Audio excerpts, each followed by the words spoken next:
Hello दोस्तों, मैं निर्मल मालव हमारे YouTube channel Neerav education Kota में आपका बहुत बहुत स्वागत करता हूं।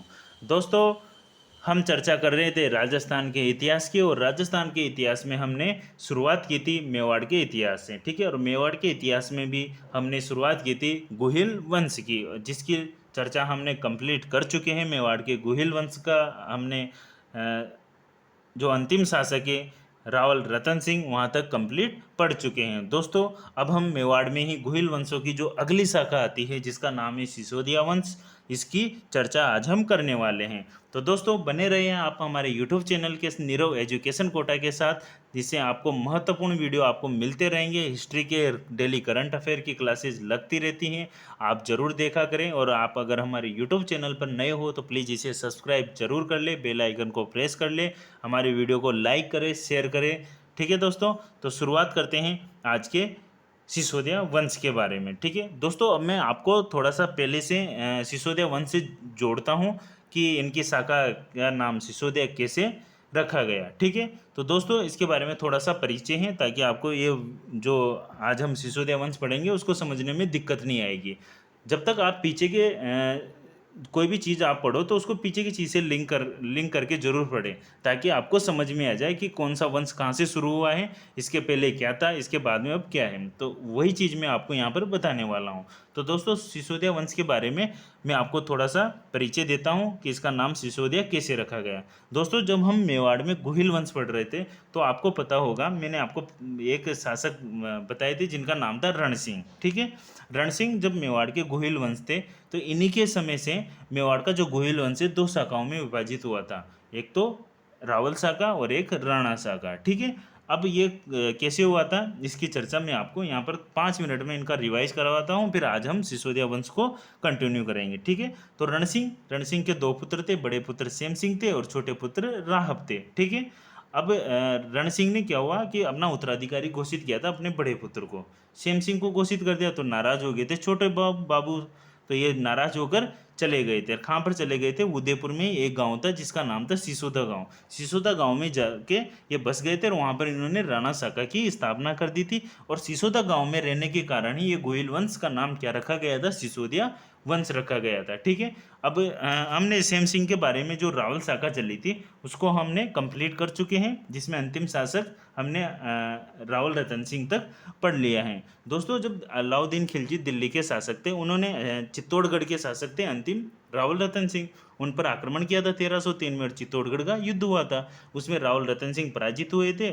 ठीक है, और पराजित होने के बाद अलाउद्दीन खिलजी का चित्तौड़ पर अधिकार हो गया था। ठीक है, फिर उसके बाद अलाउद्दीन खिलजी ने चित्तौड़गढ़ दुर्ग का कार्यभार अपने पुत्र खिज्र खां के नाम पर ही चित्तौड़गढ़ दुर्ग का नाम खिजराबाद रखा था, और खिज्र खां को चित्तौड़ का शासन प्रशासन सौंपकर अलाउद्दीन खिलजी वापस दिल्ली की तरफ रवाना हो जाते हैं। ठीक है, अब यहाँ पर शासन करते हैं चित्तौड़गढ़ में कौन?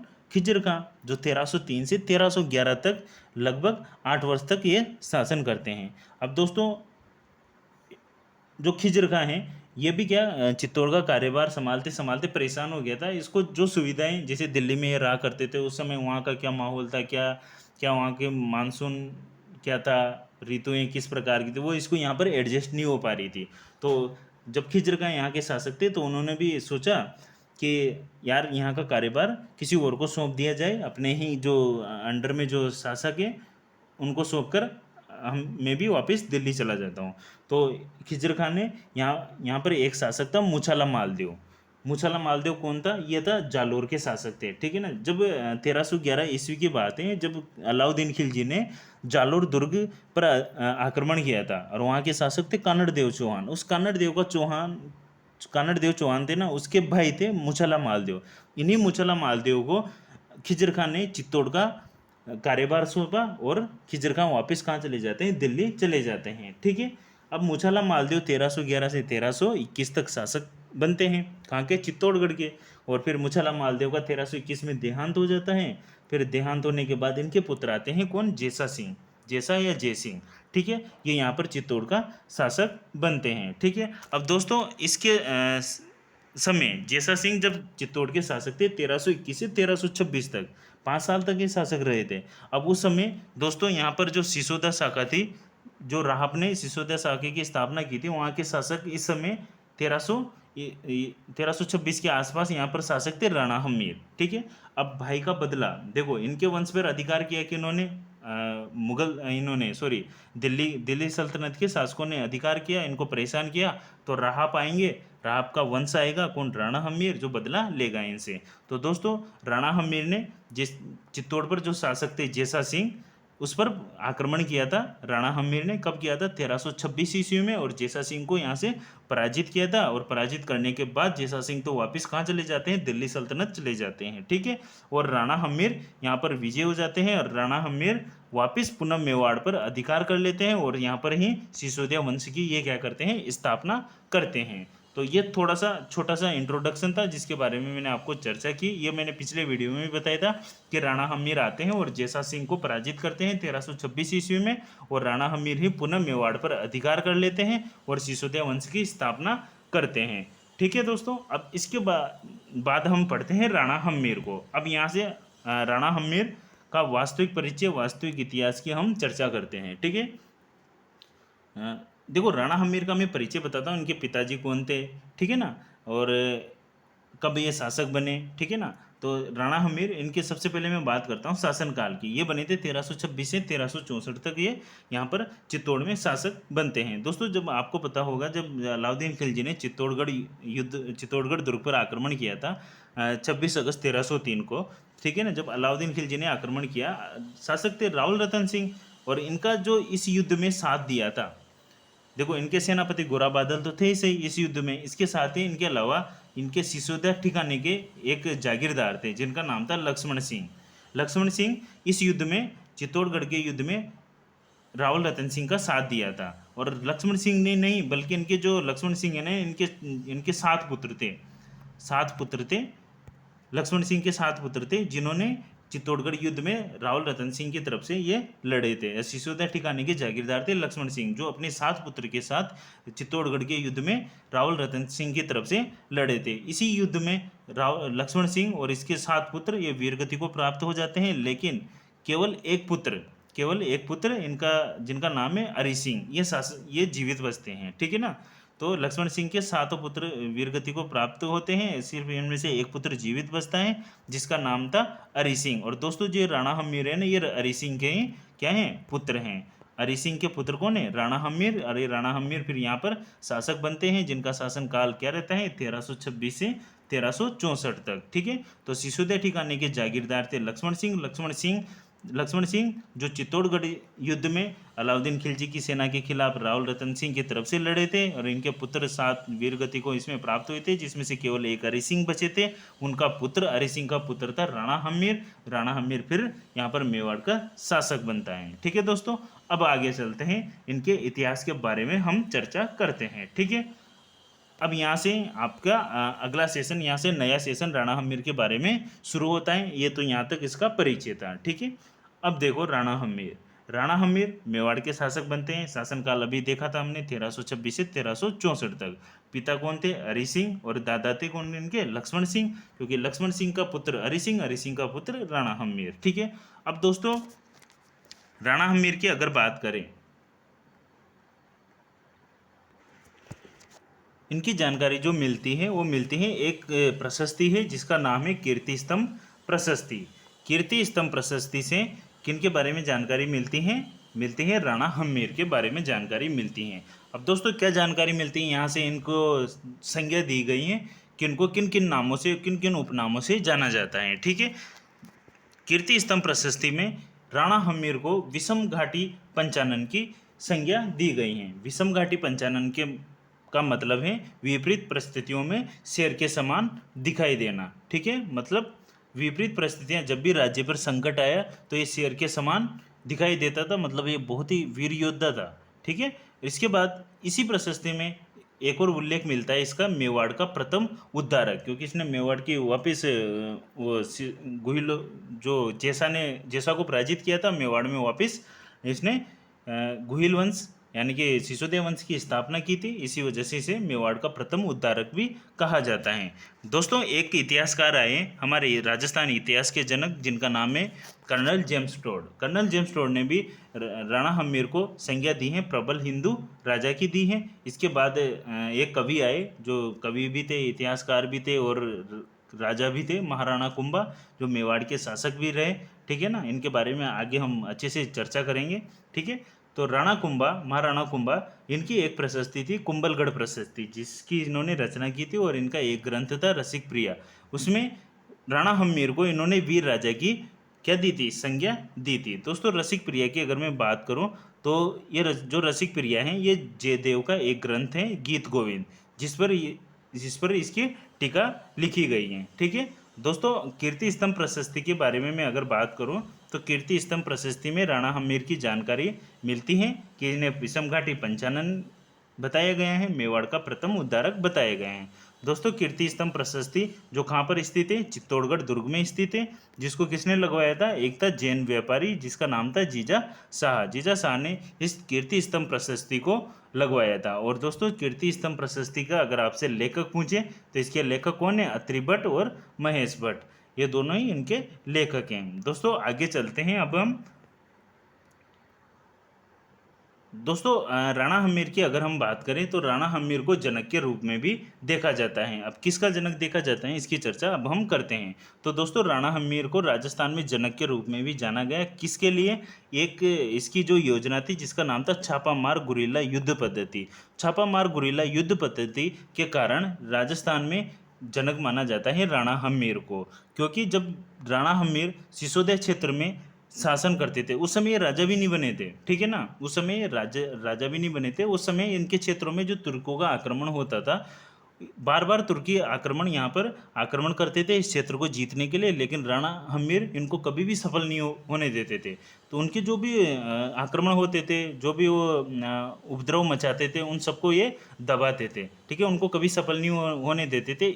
इसी का इसी का ही नाम था, ये छापामार गुरिल्ला युद्ध पद्धति को अपनाते थे। ठीक है ना, तो राजस्थान में छापामार गुरिल्ला युद्ध पद्धति का अगर आपसे जनक पूछे तो कौन है, राणा हम्मीर हैं। ठीक है, अगर यही चीज़ आपसे पूछी जाए भारत के संदर्भ में, तो भारत में ये छापामार गुरिल्ला युद्ध पद्धति है, इसके जनक किसे माना जाता है, तो महाराज छत्रपति शिवाजी को छापामार गुरिल्ला युद्ध पद्धति के नाम से जाना जाता है, क्योंकि दक्षिण भारत में महाराज छत्रपति शिवाजी का डंका फेरता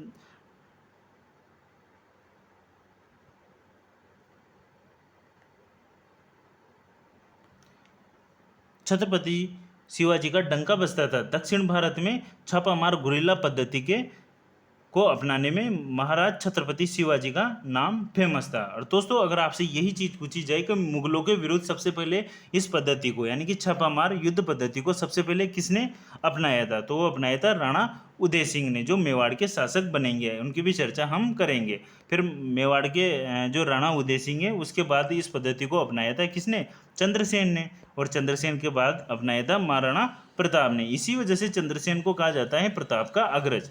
यानी कि इस जो छापामार युद्ध पद्धति जो अपनाई थी वो चंद्रसेन ने पहले अपनाई थी, उसके बाद महाराणा प्रताप ने अपनाई थी। ठीक है, तो दोस्तों, ये भी आप किसके बारे में ध्यान रखो, राणा हम्मीर के बारे में ध्यान रखो कि राणा हम्मीर ने जो छापामार गुरिल्ला पद्धति अपनाई है, उसका राजस्थान में जनक सबसे जो ये पद्धति अपनाई है, वो सबसे पहले किसने अपनाई है, वो राणा हम्मीर ने ही अपनाई है। जिसमें इसी वजह से राजस्थान में छापामार गुरिल्ला युद्ध पद्धति का जनक किसे कहा जाता है, राणा हम्मीर को कहा जाता है। और भारत में अगर इसका जनक पूछे तो महाराज छत्रपति शिवाजी को जाना जाता है। और मुगलों के विरुद्ध सबसे पहले छापामार युद्ध पद्धति के बारे में पूछे तो वो राणा उदय सिंह थे, जो मेवाड़ के शासक थे। फिर उदय सिंह के बाद फिर चंद्रसेन आगे थे, फिर चंद्रसेन के बाद महाराणा प्रताप आगे थे।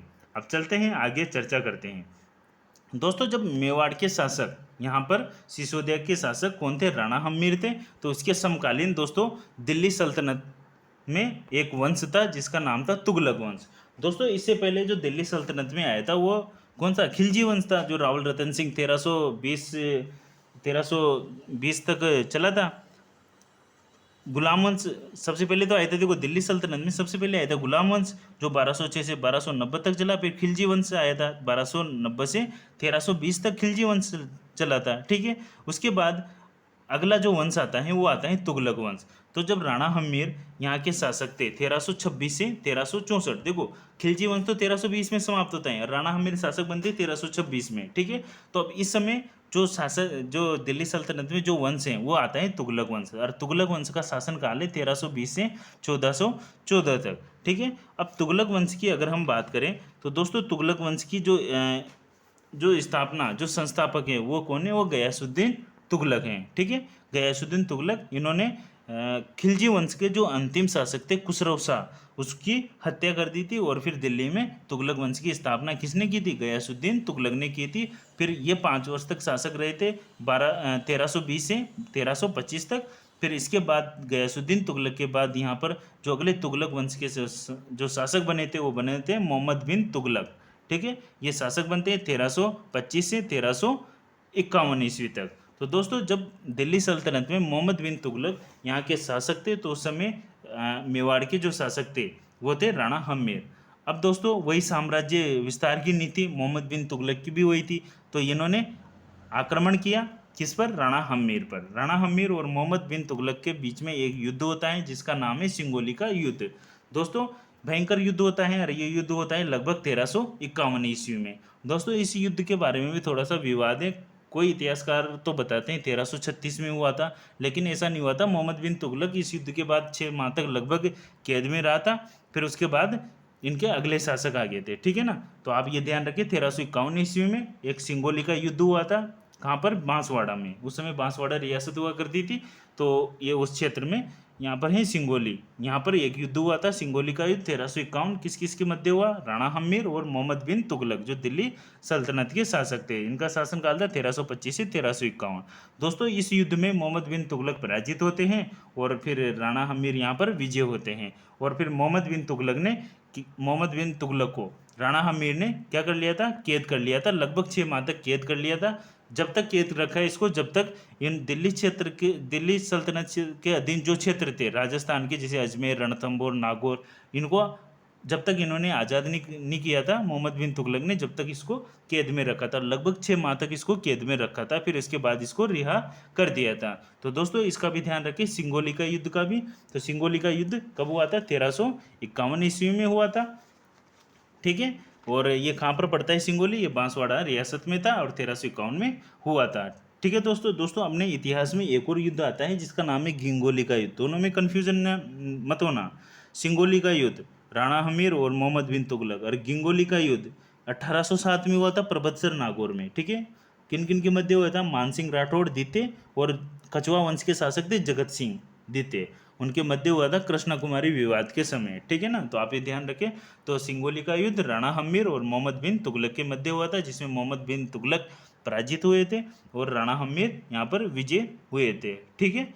इसके पश्चात राणा हम्मीर ने जैसे ही सिंगोली का युद्ध जीत लिया, विजय हुए, उस खुशी में राणा हम्मीर ने यहाँ पर निर्माण करवाया और एक माता जी के मंदिर का निर्माण करवाते हैं जिसका नाम है अन्नपूर्णा माता मंदिर, जिसको बड़बड़ी माता के मंदिर के नाम से भी जाना जाता है। चित्तौड़गढ़ में इस मंदिर का निर्माण कौन करवाते हैं, राणा हम्मीर करवाते हैं। तो दोस्तों आप ये जो नाम है बड़बड़ी माता मंदिर, इसका आप विशेष ध्यान रखिए क्योंकि ये एग्जाम में पूछ लिया गया है कि बड़बड़ी माता का मंदिर कहाँ पर स्थित है। तो ये चित्तौड़गढ़ दुर्ग में स्थित है, क्योंकि अन्नपूर्णा माता के मंदिर के नाम से लगभग ये बहुत ज़्यादा फेमस था, लेकिन इसका एक नाम और मिलता है जिसका नाम है बड़बड़ी माता, और इस मंदिर का ही नाम दूसरा नाम है अन्नपूर्णा माता। तो आप इसका भी ध्यान रखें। तो दोस्तों ये थे राणा हम्मीर। मैं एक बार इसको अच्छे से आपको रिवाइज करवा देता हूँ ताकि आपके परेशानी ना आए समझने में। देखो राणा हम्मीर, हमने इनके पिता की चर्चा की थी, हरि सिंह इनके पिता हैं, इनके दादा हैं लक्ष्मण सिंह, ठीक है। राणा हम्मीर की जानकारी हमें कहाँ से मिली है, कीर्ति स्तंभ प्रशस्ति से मिली है, जिसमें इनको विषम घाटी पंचानन की संज्ञा दी गई है और मेवाड़ का प्रथम उद्धारक भी इनको माना गया है, ठीक है। और कीर्ति स्तंभ प्रशस्ति की जो स्थान की चर्चा करें तो ये कहाँ पर स्थित है, चित्तौड़गढ़ दुर्ग में है, जिसका और इस चित्तौड़गढ़ में इस कीर्ति स्तंभ प्रशस्ति को किसने लगवाया था, जैन व्यापारी जीजा शाह ने लगवाया था। और इसके जो लेखक है वो कौन है, अत्रि भट्ट और महेश भट्ट हैं। फिर इसके बाद में हमने चर्चा की थी कर्नल जेम्स टोड के बारे में कि कर्नल जेम्स टोड ने राणा हम्मीर को किसकी संज्ञा दी थी, प्रबल हिंदू राजा की इन्होंने संज्ञा दी थी। और महाराणा कुंभा ने जो मेवाड़ के शासक हुए थे, इन्होंने अपनी प्रशस्ति कुंभलगढ़ प्रशस्ति और अपने ग्रंथ रसिक प्रिया में राणा हम्मीर को किसकी संज्ञा दी है? वीर राजा की संज्ञा दी है ना।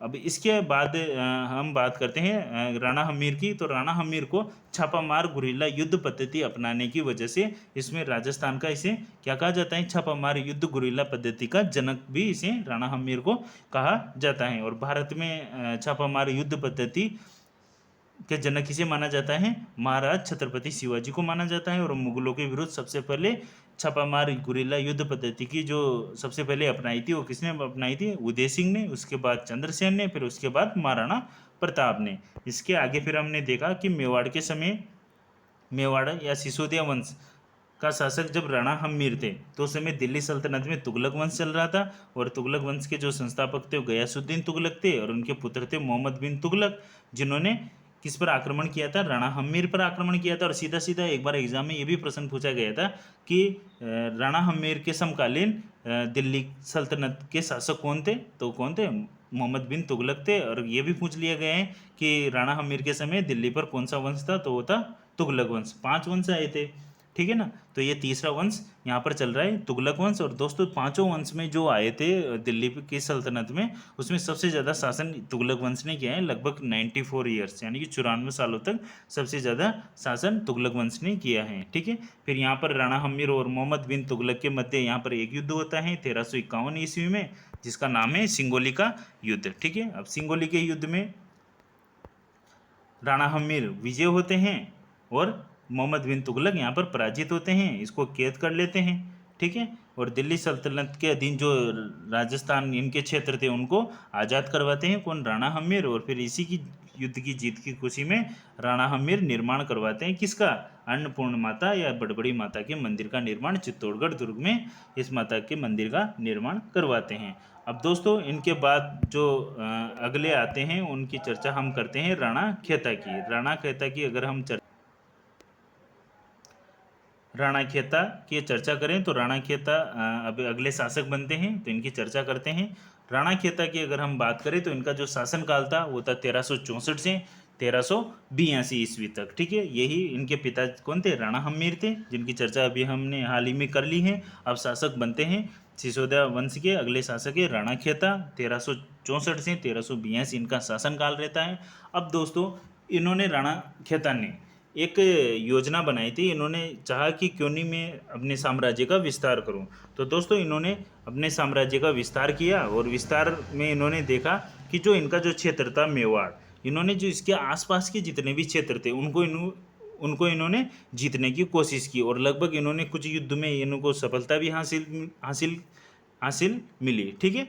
अब इन्होंने जैसे अब देखो यहाँ पर ये मेवाड़ है, मेवाड़ के इधर नीचे का जो क्षेत्र वागड़ प्रदेश है, इधर हाड़ौती आ जाता है, इधर बूंदी आ जाता है, इधर मत्स्य प्रदेश आ जाता है, इधर जांगल प्रदेश है, इधर मारवाड़ प्रदेश है, और इधर साइड में आता है गुजरात प्रदेश, और यहाँ पर नीचे है मालवा प्रदेश। तो दोस्तों खेता सिंह ने अपने साम्राज्य विस्तार करने के लिए इन सभी आसपास के जो क्षेत्र हैं उन सब पर आक्रमण किया है। अब उनकी चर्चा अब हम करते हैं, ठीक है ना। साम्राज्य विस्तार की नीति के तहत राणा खेता सर्वप्रथम आक्रमण करते हैं किस पर? मालवा क्षेत्र पर, ठीक है। साम्राज्य बढ़ाना है तो साम्राज्य बढ़ाने के लिए इनको राज्य से तो इनको कोई सा क्षेत्र मिलने वाला नहीं है। तो राणा खेता ने क्या अपने साम्राज्य विस्तार की नीति को अपनाया और सर्वप्रथम आक्रमण किया किस पर?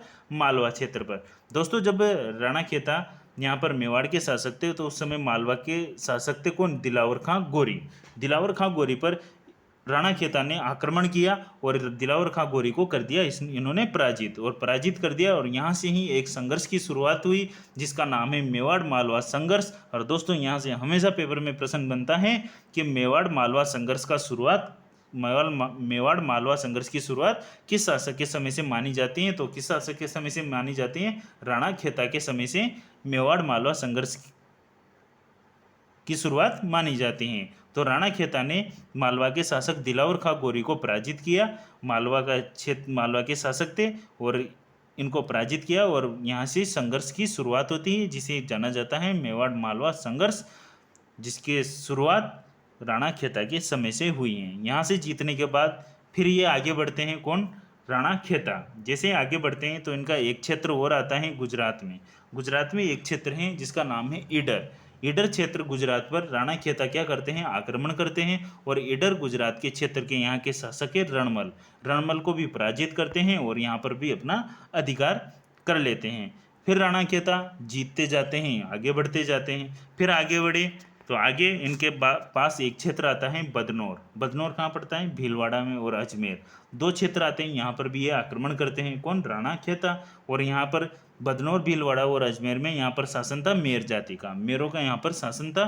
ये कोई यहाँ पर कोई ऐसा मतलब राज्य स्थापित नहीं था, लेकिन एक जनजाति के रूप में यहाँ पर निवास करते थे। तो यहाँ पर क्षेत्र था किनका, मेरों का। बदनौर, भीलवाड़ा और अजमेर के पास का जो क्षेत्र था वहाँ पर भी राणा खेता ने आक्रमण किया और यहाँ पर मेरों को पराजित किया और इनको बदनौर, भीलवाड़ा और अजमेर को भी इन्होंने क्या कर लिया, अपने अधीन कर लिया। फिर कुछ समय बाद जब मुगल आएंगे तो बदनौर, भीलवाड़ा, अजमेर उनके अधीन हो जाएंगे, फिर वापस इनको छुड़ाया जाएगा। तो ऐसा ये संघर्ष चलता रहता है। मतलब संघर्ष की शुरुआत हो चुकी है, अब ये फिर क्षेत्र जाएंगे, फिर वापस इनको ले लेंगे, तो ऐसा चलता रहेगा। अब दोस्तों राणा खेता बार बार युद्ध कर रहा है, बार बार क्षेत्रों पर, आसपास के क्षेत्रों पर आक्रमण कर रहा है, ये जीत रहा है। लेकिन दोस्तों हमेशा हमेशा इनको सफलता नहीं मिलती, कभी न कभी पराजय का सामना करना पड़ता है और वही लालच इनको खाई में धकेलता है। तो चलते हैं आगे। जब राणा खेता अपने साम्राज्य विस्तार के लिए आगे बढ़ते हैं तो ये आक्रमण करते हैं अब बूंदी पर। दोस्तों बात है 1382 ईस्वी की। दोस्तों तारागढ़ दुर्ग जब ये आक्रमण कर रहे थे, राणा खेता जब आक्रमण कर रहे थे उस समय तारागढ़ दुर्ग बूंदी में निर्माण ही हुआ था। लगभग 1354 के आसपास तारागढ़ दुर्ग का निर्माण हो चुका था। ठीक है, उस समय यहाँ पर शासक कौन आगे थे, राणा खेता थे। अब ये जैसे आसपास तो आक्रमण तो कर ही रहे थे, तो इन्होंने सोचा कि तारागढ़ दुर्ग का निर्माण अभी हाल ही में हुआ है, क्यों नहीं बूंदी पर भी आक्रमण कर लिया जाए। तो दोस्तों राणा खेता ने बूंदी पर भी आक्रमण किया 1382 ईस्वी में तारागढ़ दुर्ग पर। और इस समय बूंदी के शासक कौन थे, लाल सिंह हाड़ा थे। दोस्तों हर बार लालच सही नहीं होता और यहीं पर राणा खेता की इसने हालत खराब की। लाल सिंह हाड़ा ने, नाम ही तगड़ा है, Lal Singh Hada, red lion, red lion.